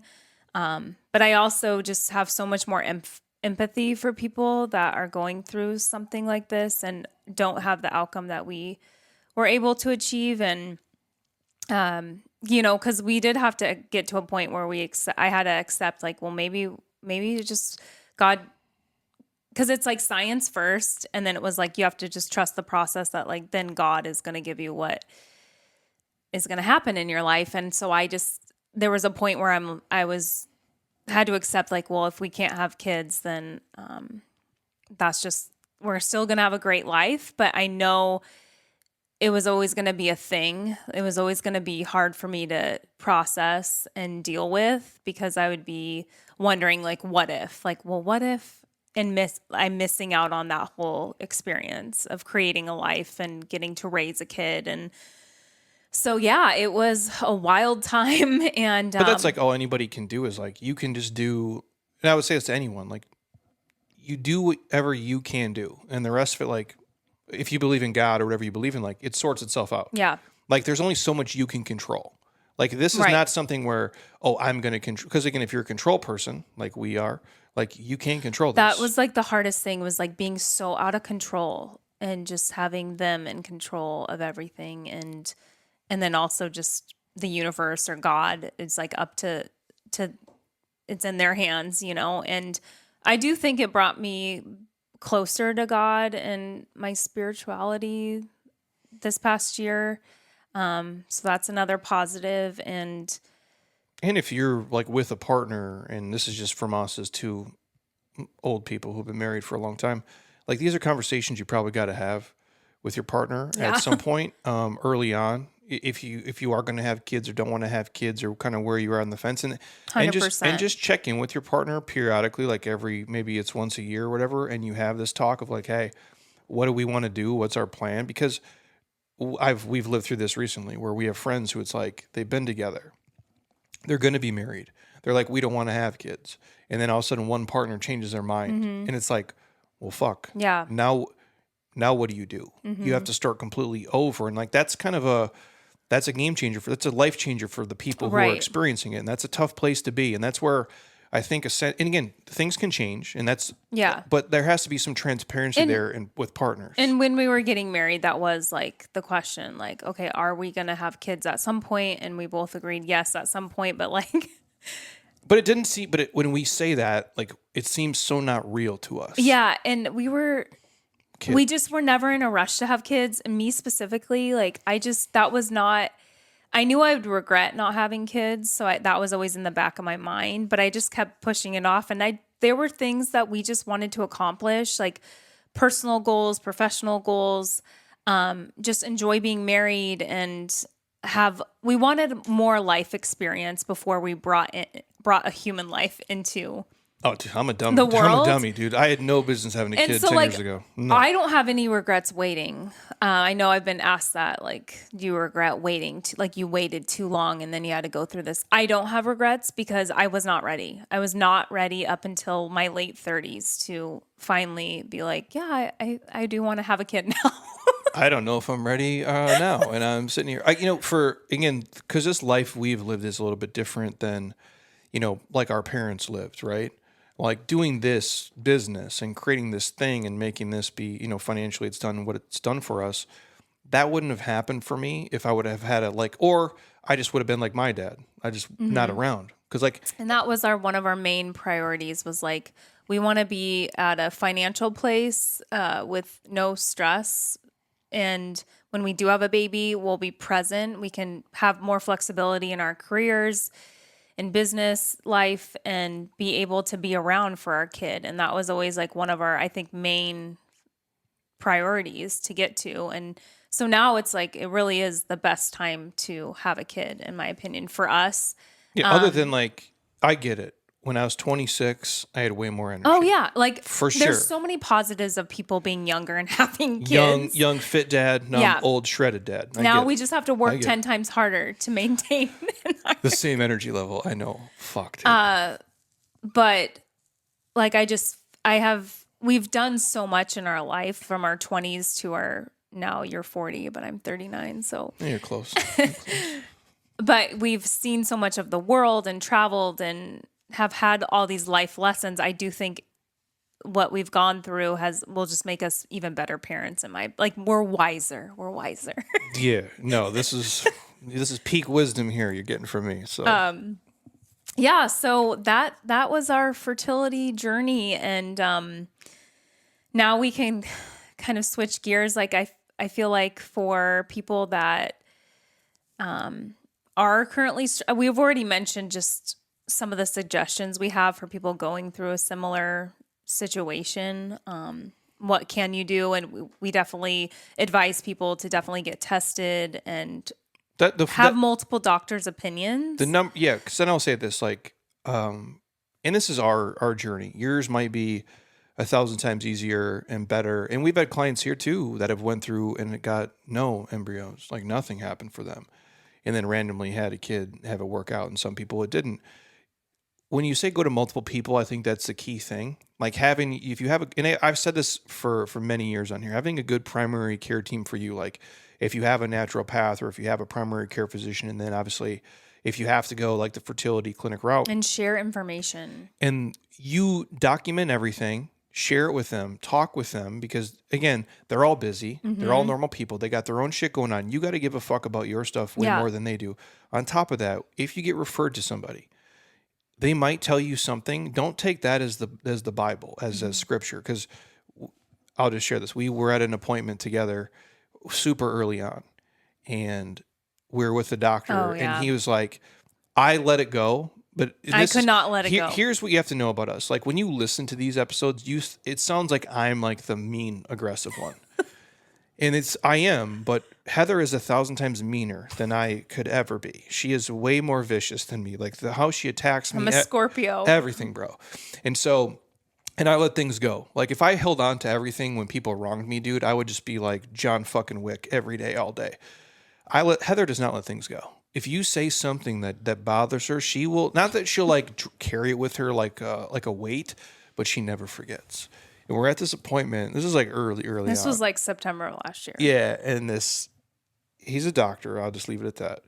And he said one comment, and I know he wasn't like saying it to like get at you, but he just said it. He's like, you guys can always adopt. You always could look into adoption. Like that was the first thing. But we had not even started the fertility. We hadn't even met with the fertility clinic yet. And I'm like, why would you even say that? Oh, like, just like, and I was like, you've mentioned it to me 20 times since then. Yeah. And after that, I was like, oh, great. Fuck this guy. Here we go. So my point is that like, obviously that's now no longer a physician that we work with. I have obviously better ones, and that was not good. And that's not, first of all, that's not something you say anyway. If people are going to go this route, like that, like saying to adopt a kid, which is an amazing thing. And I think it's amazing that people do that. It's wild. That's not what you say off the bat to people. Like, that's just not a thing. And so, also when people are going through IVF, like, I know you mean well, but when you bring up adoption so early on, it is like very triggering for us, because for a lot of us, what just crushes people? because you are trying so hard to create your own biological baby, and then you can't even process like having to go that route yet. And I think it's amazing. I would never say I would never adopt, but I just was not ready to even entertain that option Until you exhausted all these. Yeah, and maybe like a year from now, like say this didn't work out, maybe my mind, I could like finally accept that. But that's, I think, a number one advice. Like, don't bring that up. No. And so if you are having a physician give you an opinion, take it, write it down, put it in your pocket, but you can also get another one. That's why I think like getting referrals from reputable people, and like, again, we've done this. Like, we've talked about just medical stuff with you, like calling, not getting a call back, like just dealing with the bullshit where it's like Having to like pull up my other clinic's portal and share the information that they were supposed to transfer over to this other doctor. Like, you have to be in control of that because they're so busy. And at the end of the day, there's really good ones, which we've had some great ones, and then some ones that are not so great. And at the end of the day, they're a business. They're run by normal people, no smarter than you or me. And so you really just have to be on top of your stuff. And you have to you can fire them. Like, you can fire a doctor if you don't like them. They can misdiagnose you, which happened 100%. as well with the other one. So we won't mention a name, but just do your that was very confusing in September.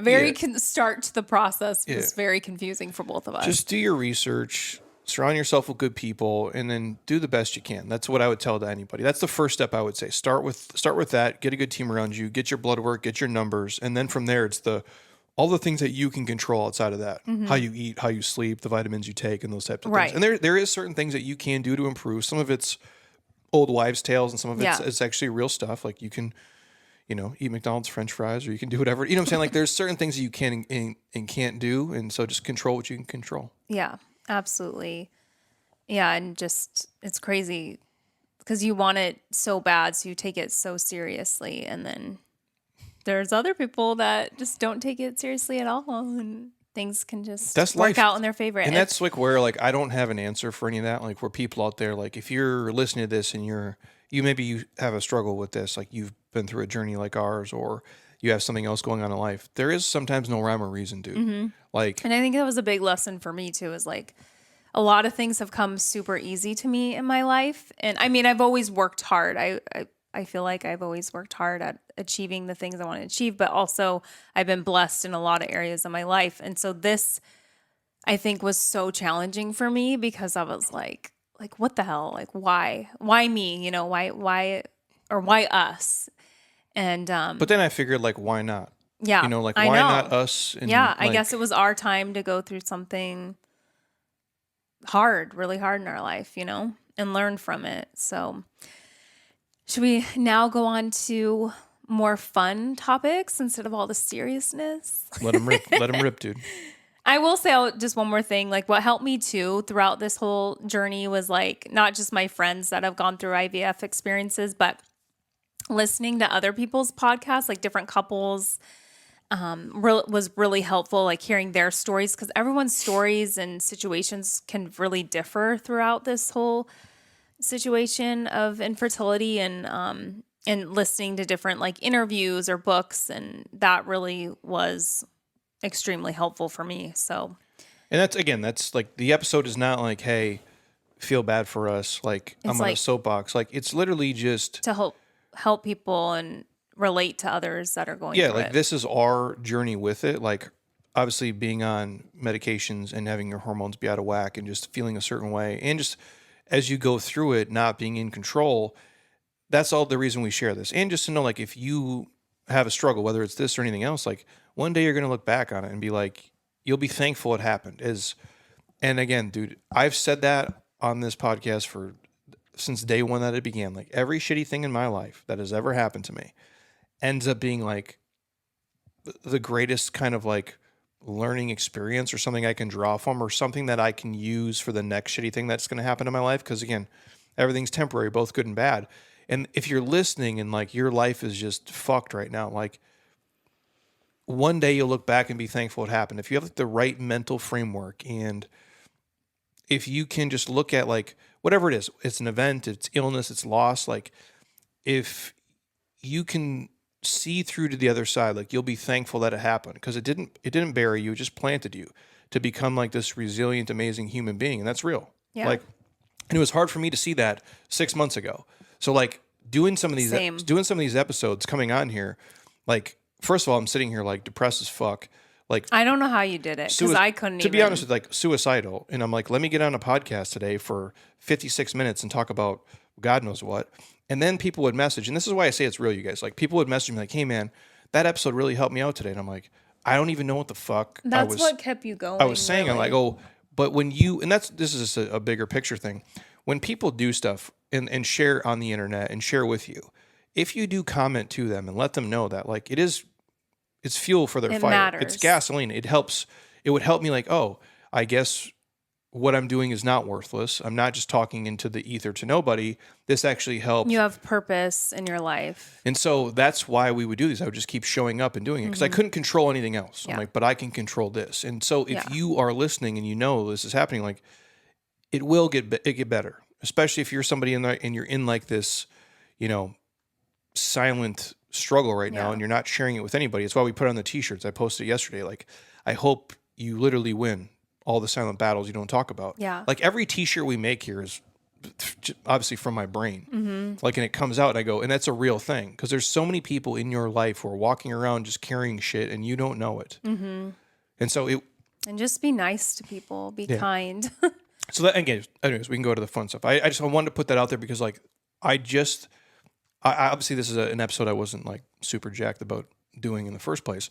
I'm like, but if it's helpful for people to hear it, we'll do it. Cause like, even for me, like I would be watching, like I remember I was having a shitty day, like most days last year, doing mobility, watching IVF drug mixing videos on YouTube in my AirPods. And it's like, you take the powder from here, mix it with the Menopur, and here's your Gono F. Like I didn't even know all the names, which is crazy. And I would watch it, and then as YouTube goes, it kicks you into the next reel. So now my algorithm is like IVF videos essentially. And so I'm in here and it's like a girl talking about her shit, like in her car having it failed for like the 5th time or something. And I'm listening to this and I'm like, God, this is the most depressing thing I'm listening to. I go, but at the same note, it is helpful to hear, oh, you're not alone. No. Yeah. And that's the big thing here. So this is not a feel bad for us. We're salty bitches. Our life is fucking great. It worked out for us after an awful year that we had. So just know what you see on the internet, it's not always winning. Yeah. Like everything is kind of bullshit. There is real stuff out there. We all deal with it. And so just take that with you guys. I have to say that just because I'm like, I know I talk to enough people here and they do struggle with things. Yeah. And that's why we share. And always remember that being vulnerable is a sign of strength. It's not a weakness. So that's why I wanted to have this episode and have you talk about your experience as well. Because what am I supposed to do? Come in here every day and like just cry and be a little bitch all day? Like that's not what a man does, or anybody. I just have never seen you like that, like so low, and it was like terrifying. And I'm just so glad it's over. I'm so glad. It wasn't well. Like I would be so nervous to go on a work trip, which thankfully I really didn't have to travel that much. I like missed out on a lot of work trips, or I didn't. My boss was so supportive throughout this whole year. But I mean, I had to be like calling your mom, like go check on him. I have to go on a work trip. Like I don't want him to be alone. Like it was that bad. So. Well, I think for people listening, like for dudes who, and BJ's been on here and talking about it a lot, like when dudes are struggling, they don't say anything. Yeah. Like there's not this like, oh, how you doing, Jeremy? Oh, I'm fucking awful. Like we don't do that. I'm fine. Okay. Like that's what dudes do. I mean, you opened up to me, thank God, because I was like, you're the only one. Yeah. But how am I going to come to work or get on an episode and talk to 50,000 people like, hey guys, we're talking about creatine today. Yeah. Like what, and that's what you do though. You'd be surprised. Like when you meet people, that's why I say this, you don't know what people carry. The high functioning people you talk to that are your teacher, they're your mechanic, they're your dentist, and they're like one step away, dude, from like just losing it, but yet they're still functioning at their job and they're just doing, because that's what people do. You just show up and you just kind of suffer in silence. And it's just crazy because, like, I'm sure some people still are like, well, why couldn't he just get off the meds? But if you stopped it, then that like ruins the entire process of like us trying to. Yeah, you're trying to again, you're doing it for this timeline. Yeah. Like you're just on this. And again, at first I didn't know. I'm like, Oh, we both didn't. you're kind of like, and again, it's not like it happens in a day. But I feel like they need to be better about explaining that if males and females have to be on it too at some point. Certain people do. But like to really talk about, there can be very extreme side effects because you also had paranoia and you had extreme anxiety last year, like extreme. Which I never. Yeah. Yeah. And it was like, And well, then again, but then you can't. but you were like paranoid. You can't sleep, and yeah, it fucks You weren't with you. sleeping, and you were like, It's just you again, were like scared I was gonna leave you at times. Like it was bad. Well, you're like you are in this pit of like, it again. But then if you can't sleep, then everything goes to shit. I know. Like you And want to. I wasn't sleeping. You want to break somebody, dude? Like, you know why they do that on the SEAL teams? They keep them kids up for 3 days to see which ones quit. Like, they try to break you. Like, there's nothing, again, well, just breathe. Do your breathing exercises. Just like, the fuck out of here. Like, I would do all the stuff. Oh, you had all the sleep all routine. the stuff. Like everything you could possibly think of, you Didn't matter, tried. bro. Like, Yeah. oh, God. Just It was terrible. just a fucking mess, bro. Like, and I can joke about it now because I'm like, I feel fine. But all I could do is just like, let me just try to have this basic routine of just get up, go to work. Because again, you want to live your life, but you're just not well. And again, drugs are real, like both good and bad. Like you smoke weed, you get high. There's a reaction to it. Like everything you do, there's a cost to it. Everything has a cost. There's an opportunity cost for everything that you do. Both good and bad. Same thing for you. Like you take the fertility drugs. It's not like it just wears off instantly.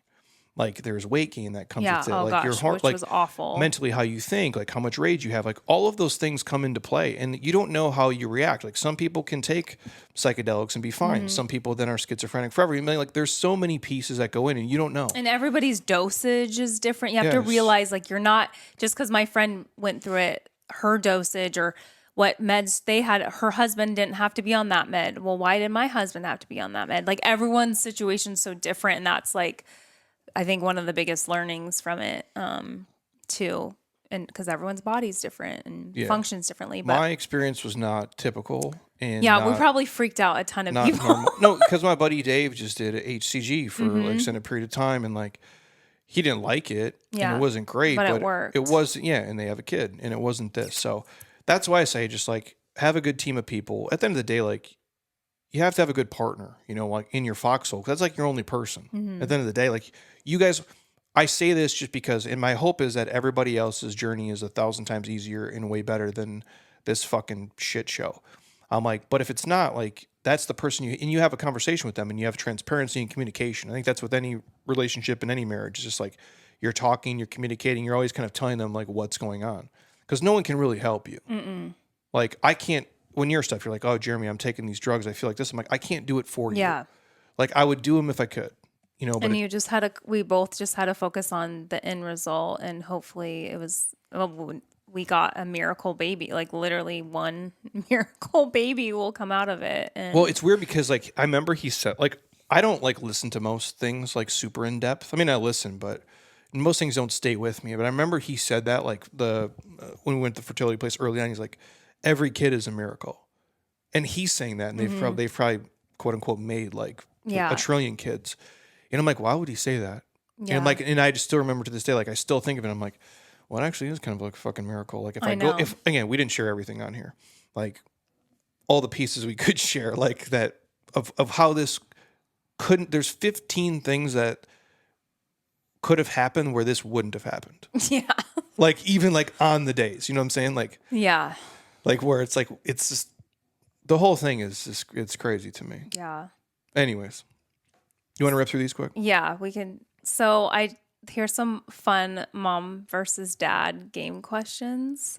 I'll start. So who will change more diapers? You, 100%. Why? You're a female. Don't freaking say that. Ew. I knew you get so mad when I do stuff like that.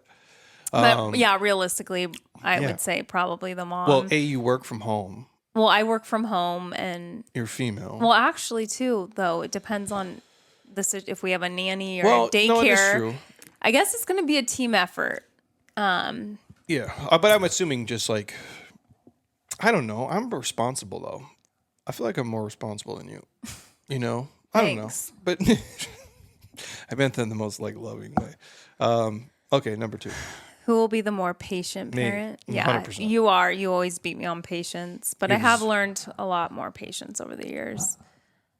Who will be more nervous during labor and delivery? Duh, like me. Not that I wouldn't be, but I'm like, it's not coming out of my body. Yeah. Like that would seems like it would be very traumatic for you. Who will take more photographs of the baby? Probably me. Yes. Who will be quicker to call the pediatrician when the baby's sick? I think that will be Jeremy, because I can just see you like worrying more. I would call. You like freak out about our dogs, like You don't care like about the them? little no, but don't like care the about 'em? littlest things. care I'm about like, it's fine, and you're like, oh, I think you need to take him into the vet. I'm like, what? You're probably right. Who will be the more strict parent? I don't know. It's a dude. It's a dude. If it was a girl, it would be you. Yeah, I think in different ways we'll be strict, like depending on like the topic. Like, what do you mean? Like, what would I be cool with? You know what I'm saying? Like hooking up. You'll probably like hooking up with a bunch of chicks. You're just going to be a really tough high dad. High five, bro. Well, you can't let them fuck around, dude. No, I know. Boys are wild, dude. And you got to let them be wild, but then you can't be, it's just, to me, again, I've never had a kid, but I watch, and this is not a knock against my sister, kind of. I watch how I am and I watch how she is. We grew up in the same house, dude, and kind of the same parenting, but not really. Yeah. Like, I was afraid of my dad for probably 20 fucking years. Until I knew I could beat his ass. And I feel like your dad gives in to her. 100%, dude. My dad has zero empathy for me. He does now because I'm older and like we're like kind of friends. But like as a young kid, Yeah, it is different with girls and their dads. he had no empathy for me. Like I wasn't gonna start crying. He would have like called me names we can't even say anymore. Yeah, You know I what was I'm more saying? scared of my mom than my dad. So that's kind of where I think like you're the bad guy. You're a dad. You're I not mean, their it friend. kind of depended on what was going on, but For sure. who will be better at singing lullabies? For surely you. I don't know. You have a pretty good voice. You know, maybe Who will the baby look like more? me. I think genetically you get more features from the dad, but I'm not quite I mean, sure you on have a that. giant head though, so I don't want it to have a big beaver head. You know what I mean? You have like a little puny head, so hopefully it's like a medium-sized normal head. Who will pack the diaper bag better? Jeremy is more better at organizational skills than me. I do like to keep things tidy. Yeah, I'll say that. Who will be faster at getting the baby in the car seat? That's kind of a dumb one. I don't even like. I have to. Those like, are challenging. Those are though. things like I need to just like. Yeah. As long as, here's the diff. I'll say this though. As you're older, I imagine like my grandpa having a kid, right? How the fuck did they know anything? Like if I'm confused, you know what I'm gonna do? YouTube. Yeah. ChatGPT. Thank goodness we You have know the what I mean? internet to look things up. But I will say like that is insanely helpful. Like how do I do this baby they probably had to open like a book or Or call just- somebody or. But again, like did they even use baby seats back then? No, they were not. I safe. rode in the back of a pickup truck, to elementary school.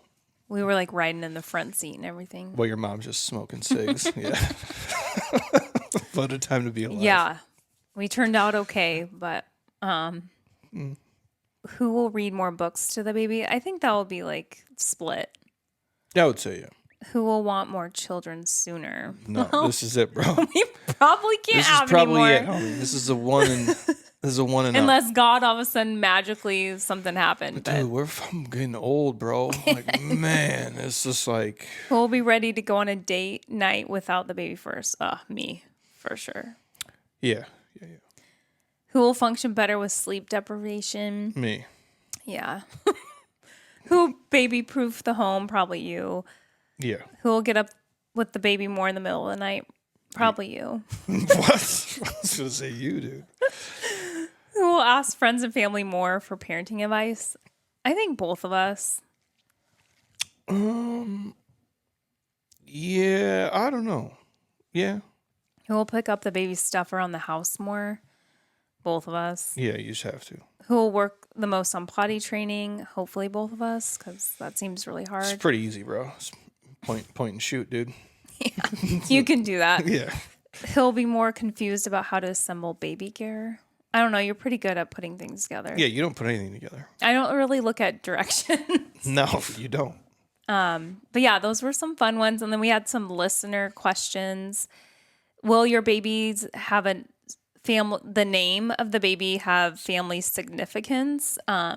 We're still deciding on a name, but there could be maybe a middle name significance, Yeah, which that's we talked about. That's what we've always done. But we want to keep it private because You sent a lot of names over though, like we just cannot agree on a first name. you'd like, well, you'd send a name like, how about Falcon? I'm like, I'm It not was naming not my Falcon. kid. I'm not naming my kid. It was not. He makes up all these names. You sent me Falcon. No, I you sent me didn't. Reiki.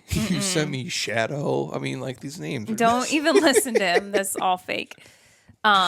You were sending me like Jordan. I'm like, because you love Michael Jordan. That seems like a.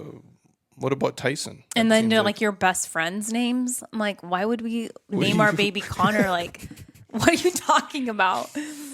So sorry, weird. sorry. Falcon's way better. What parts of parenting do we think we'll be good at? Like, I don't know. I don't know. I'm just trying to like. I think we'll be good listeners. Like, we're naturally good listeners. So hopefully, but like baby, I'm like, I'm just scared. We need to take a parenting class is what we Yeah. were talking about. I feel like I need like a team of people to like tag in for me at certain times. Like, it's a journey, man. I don't know. Like, we'll figure it out as we go. Did we choose to wait to have children, or did God have a different plan? We already addressed that. But yeah, we wanted to wait to have children later on in life, and then this was our situation. Yeah, man. But again, like, you don't know what's going to happen in life in general. Like, I didn't like, hey, man, I just take everything at this point now. I'm like, I just look at everything as playing with house money, and it's just like one day at a time.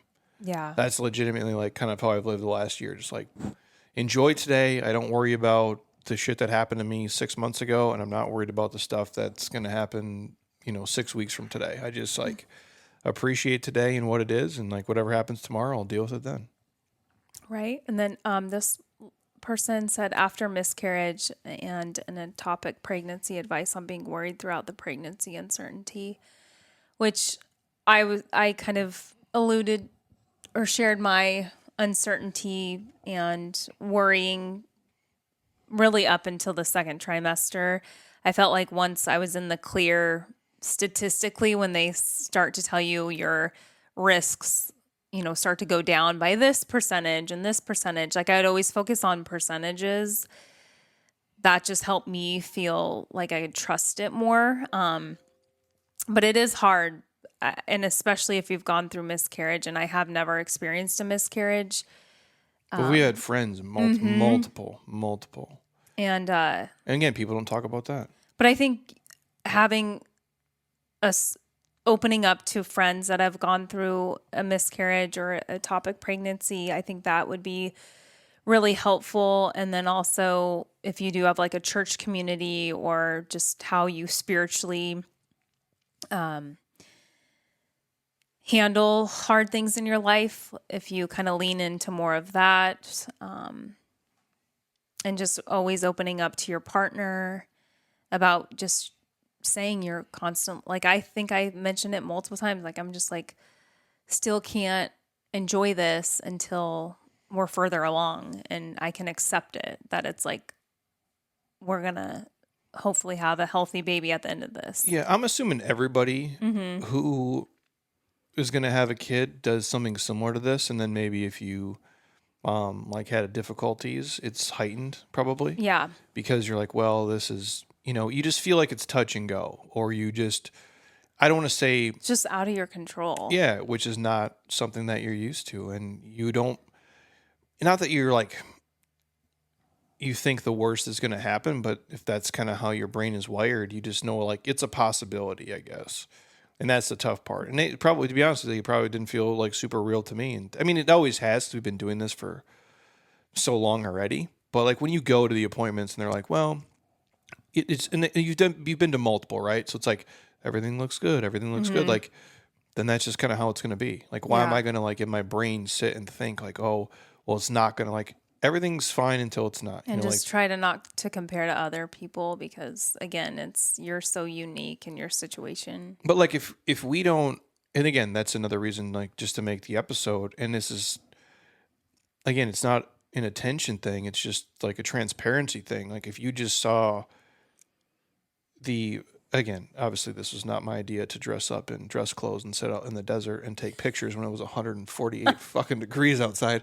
As her and I are looking at each other, taking this picture, and Sweating. your face is just melting. Melting. I'm like, hopefully she melting can on me. edit this out. And it was just hot as balls this year.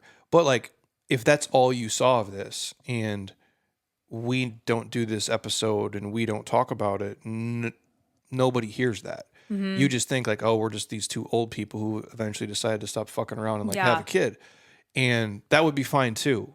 But that's not the reality for us, and that was not the last year of life that we lived. And I think that I do, in some instance, like I don't feel like I owe anybody anything, but there is like a responsibility because like we do have a platform where you get to hear this.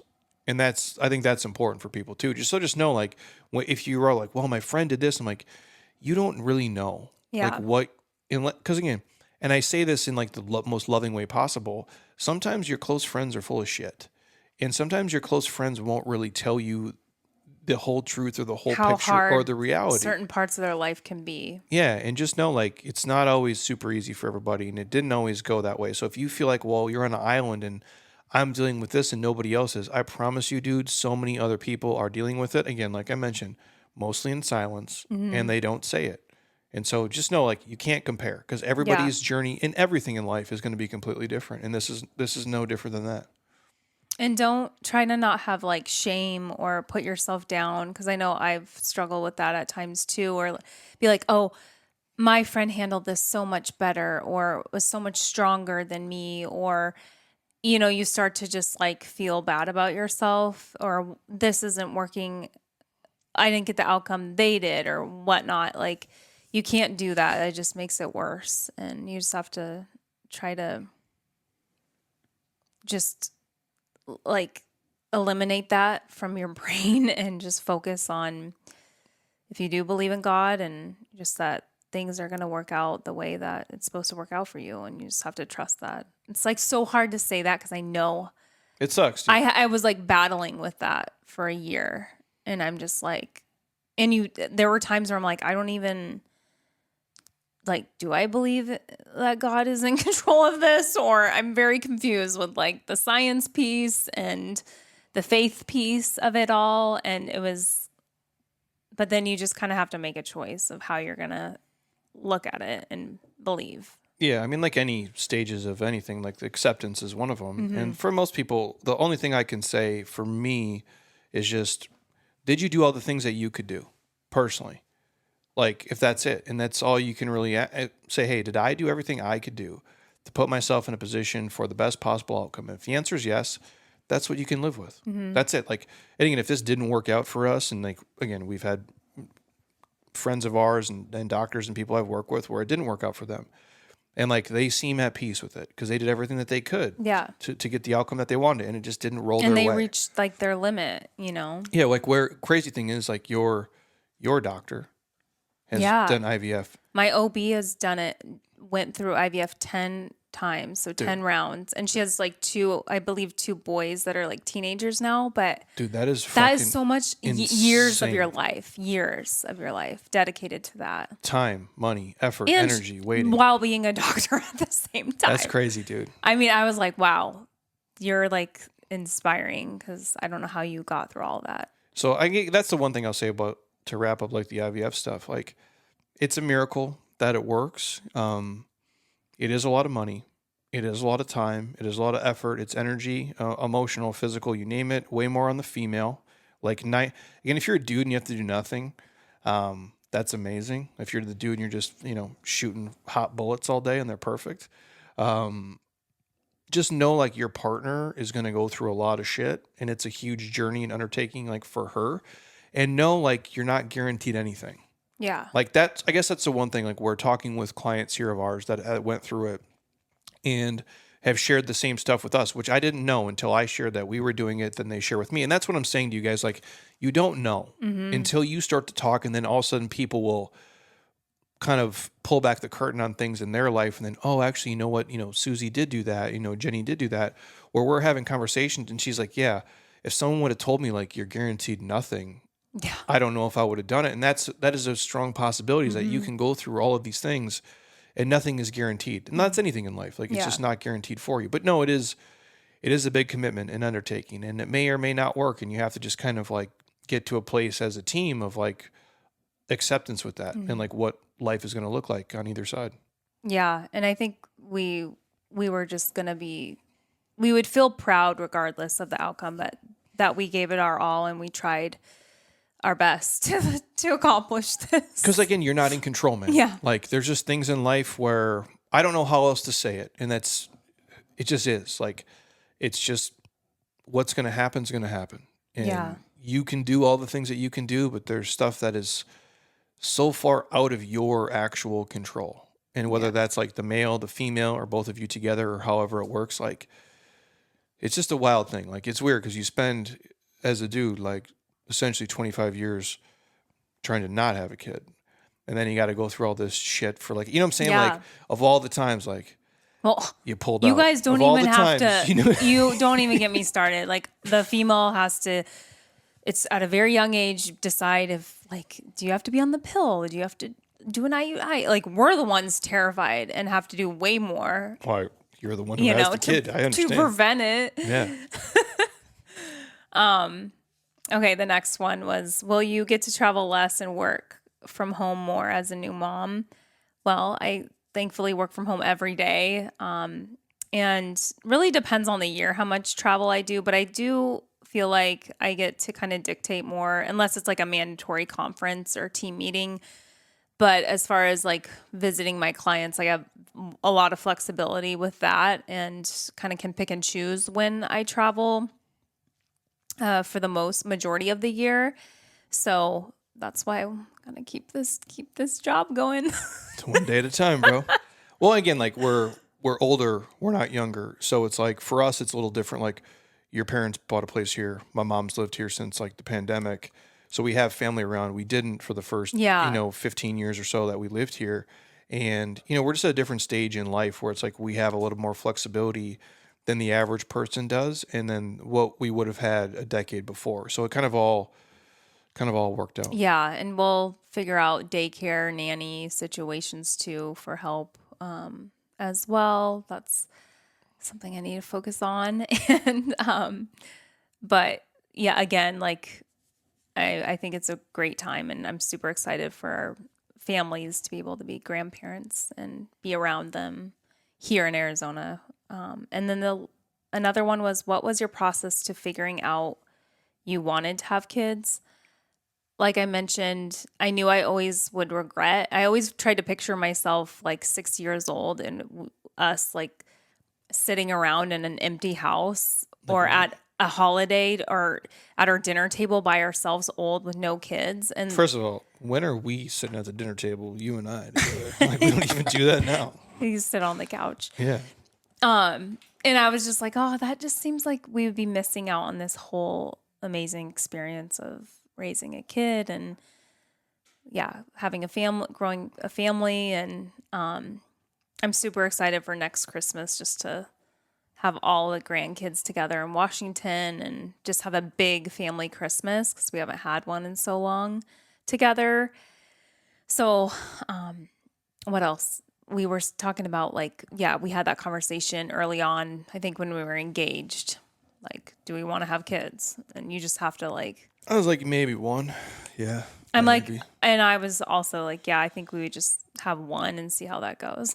Yeah, dude. Everybody's Maybe wired. we're just meant to have Everybody's one. wired different, dude. Like I could have went both ways, but I'm like, and respect, my best friend's got 4. Yeah. As he's on a different journey than me. Bless his heart, man. He does it well. But that's like, I wear sweatpants to work, dude, and film half naked fitness videos. Like, I'm just on a different on a different path, man, than he is. Like, Yeah. it's crazy that like any of this shit has worked out the way that it does. But yeah, and everybody's different, man. Every couple's different. Everyone, and who knows what does or doesn't happen. I just think at the end of the day, like communicating with your partner, kind of talking through all these things, and then just figuring out as you go, because life will throw you curveballs, dude, and Yeah. you got to take them as they come. Yeah. So here's to our next adventure. Yeah. When are you coming back on here? Whenever you want me to, and we can. Now you're back. Yeah, I'm back. I'm finally back. It's been a year, dude. Yeah. So again, hopefully you guys got something out of this on some front for sure. Again, just to share, like, hey, man, everything is not always perfect and it's not always easy. And that's the same in my life and Heather's life as anybody else. And if you're going through some shit, man, I say this all the time on here. If you're going through hell, dude, all you can do is keep going. And every shitty day you've ever had in your life, you've woken up and you're still here. And that's all you can do. And we just appreciate all the love and support and the best wishes. Congrats that you guys have shared with us, like on social media and messaging and all that. It means a lot, especially what we went through to get to this point. So we appreciate you guys as always. If you're on Spotify, again, you dig it, drop it a 5-star. If you're on Apple Podcasts, 5-star, leave a comment there. We appreciate it. And if you think it can help anybody or you know somebody who's on a journey, if nothing else, maybe you get a laugh or two out of this episode. Share it along with them. We appreciate it. Again, all of our stuff, Black Friday deals for all the app stuff is in there. AG1, all our sponsors in the show notes. You guys click it, check it out below. Any questions on any of this stuff, just reach out. I'm happy to share more of the details if you guys need stuff on my front. I know a lot about fertility medications and schedules and all the things now. And we got a bunch of good resources and people. yeah, reach out if you have any questions, and we're happy to either get you to the right person or help you answer some of those questions that you are wondering about. Yeah, so thank you guys as always. Until next time, my friends, eat well, train hard, be nice to people, and please, you guys, keep doing shit you love with people you enjoy because your life is too short not to. I'll talk to you soon. Peace.